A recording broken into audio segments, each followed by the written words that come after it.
In some real sense, Me Too is a crisis of touch and a crisis of desire. We have no narrative of touch. We have no narrative of desire. Desire is almost always pathologized. New York Times article in the middle of the Me Too movement, I believe it was in December, right, of 2017, right, this incredible op-ed, which was widely circulated, which essentially said the basic structure of male desire is flawed, corrupt, and degraded. Wow. So this fundamental demonization of male desire and its very structure. On the other hand, throughout all of Me Too, as Laura Kipnis, professor at Northwestern, correctly pointed out in a New York Times interview roundtable, feminine desire is disowned, split off. And in the entire Me Too movement, right, suggests Kipnis, there were no women with desire anyplace. So instead of there being this mutual dance of desire, the assumption of Me Too in its shadow form, not in its holy form that we've already talked about, but in its shadow form, right, is women are giving it up and men are getting it. But what a strange way to look at desire between men and women. Why isn't the sexual exchange between men and women are both giving each other their bodies and their desire? Why is the basic structure the man's getting it and the woman's giving it up? Right? So there's no sense of women claiming their own power, right? The power of their desire, right? The dignity of their desire, right? The activism of their desire. And that's a tragedy. So what we do is we still demand that men initiate the sexuality, but if they initiate it inappropriately, they're harassers. But if they don't initiate it, they're kind of wimps. And so we've set up this impossible structure. We've demonized male desire. We've split off feminine desire. That's not going to work. And we have no narrative which talks about the dignity and even the divinity of desire, divinity in terms of a core quality of the creative cosmos, right? Seeking ever deeper intimacies, desiring ever deeper intimacies. And let's go one more step. You know, everyone says, well, it's my desire. It's not your desire. There is no localized desire. No one has my desire. All desire, right, that's the entire realization of Homo Amor. All desire is part of the larger field of desire. Whenever I'm experiencing desire, my desire is on loan from the bank of desire. And that loan comes with conditions, like all loans do. Now, thankfully, the conditions are not sex-negative conditions. They're not even sex-neutral or sex-positive conditions. The conditions are much more beautiful. They're sex-erotic conditions. And the sex-erotic conditions of the loan of desire are, your desire has to serve the larger field of desire. Your desire is in devotion to the larger field of desire. You have to have not just personal integrity, but evolutionary integrity. How does your desire ripple up and down, all the way up and all the way down, right? Both through the ladder of time and throughout, spreading out through all of the ripple effects throughout all of reality. That's huge. Now, there's one more dimension that's critical. We also live in this moment, and this is also core to the Me Too breakdown, in which there's so much desire for intimacy, and when people finally feel intimacy, they lose desire. So people are shamed, not only because my masculine desire and its very structure is shamed, not only am I split off from my desire as feminine, two issues, but something else is happening. I'm also shamed for not having desire. Right? So you have so many people in long-term relationships who become virtually platonic. And then they're shamed by culture for not sexing, for not being able to find their desire.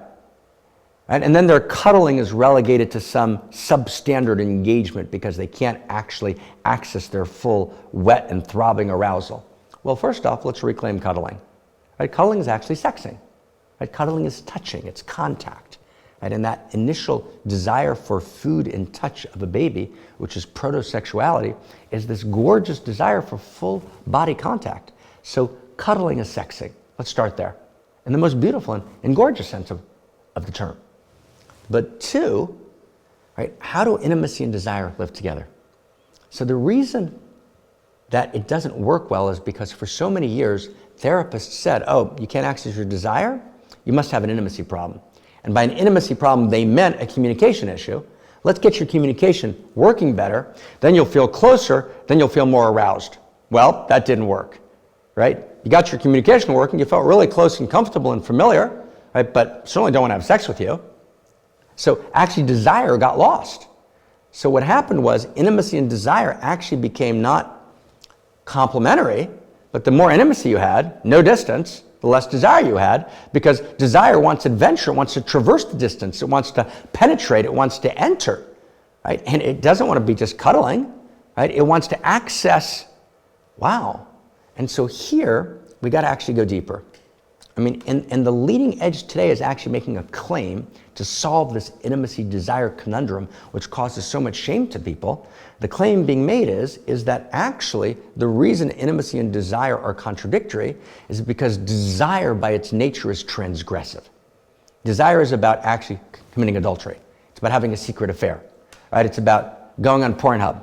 It's about seeing on Pornhub, right, the more boundary violations possible, right, in one scene, the more excited you get. The stranger breaks into the house and ties you up. You don't have money for the cab fare, right? So you're forced, right, in front of your husband, right? I mean, these are the classical categories on Pornhub. There was just a huge New York Magazine, right, article about it, and obviously I read about this in the New York Magazine article because how else would I know about it, right? So take a look at this, right? It's kind of a, right, there's this sense of the more boundary breaking, right, the more arousal. But actually, that's not quite accurate. You see, desire at its core is not transgressive, right? The transgressive or exterior boundary breaking of desire is just as exterior form. But desire in its depth is not transgressive, it's subversive. And subversive means it seeks to break more essential boundaries.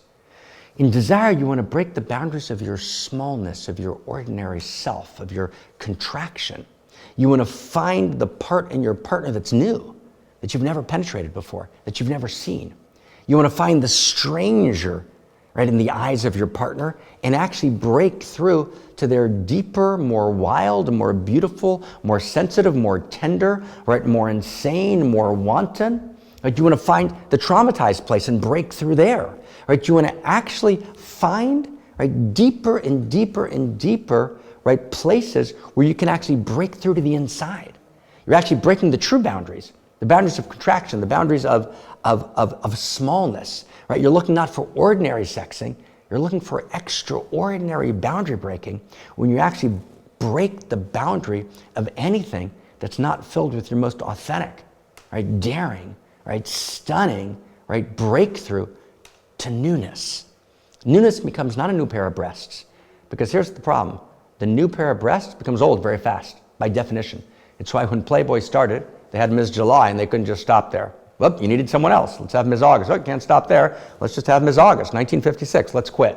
No, but the answer is, right, since we don't have real desire, we just have pseudo-desire, you keep needing to have novelty, a new pair of breasts and another pair, and Playgirl, right, which didn't last too long, right? But oh my God, if you could actually break through, not to a new pair of breasts, but to a new level of depth, right? To a new level of radical, heart-rending, right? Wanton, gorgeous, beautiful, right? New level of being together, right? What would that mean?